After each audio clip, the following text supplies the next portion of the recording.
This is a screencast for Coconut Surveillance. My name is Mike McKay. I work at RTI International. Coconut Surveillance is an application that runs on tablets and the cloud. I'll explain a bit more about that in a second. We're currently using it down here in Tanzania, on Zanzibar, an island off the coast there. This is what the application looks like running on the tablet. On the different tablets. So the users log in using their phone number and a password. This allows using their phone number makes it easy for us to send them notification messages and do some other things with that. So once you log in, you can see that there's sort of 4 areas of responsibility that they are responsible for. So case notifications, these are new cases that come directly into their tablets after a case has been found at a health facility. The health facility workers will enter in some basic data about the case into their cell phones, and that will then get picked up by this system, so they don't have to rekey all of that basic case information. Next, they go to the facility, and at the facility they capture all the information that they can about that patient with malaria, including things like the name of their village, hopefully their phone number if they have that, because the next step is for them to actually go and visit them out at their home. We do this so that we can get the actual GPS coordinate of the patient with malaria, and because the final step is to actually interview all of the household members, ask them things like, did you sleep under a mosquito net last night, and then also we actually test them for malaria and provide them treatment if they're found to be positive. The system is smart enough to filter all of the data so that they only receive information for the district that they're responsible for, in this case urban.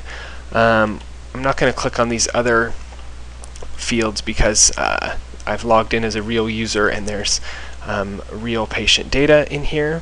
But we can look at what a new case notification looks like, just so you get an idea of what the data entry interface looks like.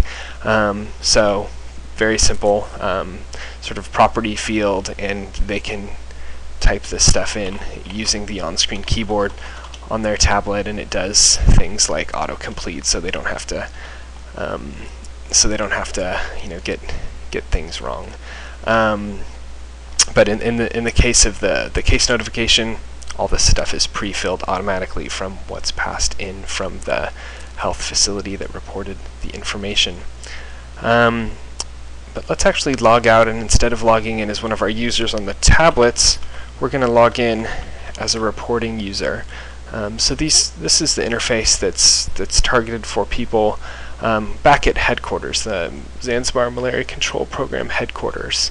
So using this interface, they're able to see, as all of the tablet information comes back into the cloud, what's actually happening out in the field. So you can see there's some new cases that are coming in, where they came from, and whether they've been followed up or not. So USSD notification tells us that a facility has reported it, but if there's nothing here in this case notification column, it means it hasn't yet been picked up on the tablet. Next, they then go to the facility, household, and then these icons show how many household members were interviewed.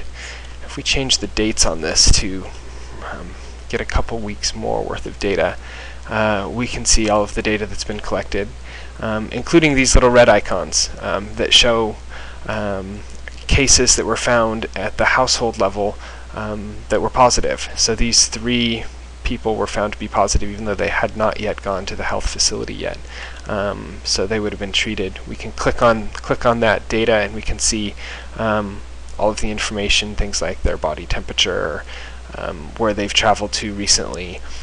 All of the personal identifiers have been removed or at least de-identified. And yeah, there's sort of lots of information here that our headquarters people can make use of. Some other views of the data include location information. So this is a map that shows the location of all the households of the positive patients, and we can zoom in here, and you'll notice that these red circles correspond with households where additional cases of malaria were found. And if we wanted to find out more information about that, we could click on it and view all of the information for that household. We can also cluster the data to get a more general overview of how many cases are happening where, and then zoom in on all of that if we want. Some other things that are built in, we can export to an Excel spreadsheet. There's some summary table data here, which we won't look at now. There's some analysis stuff.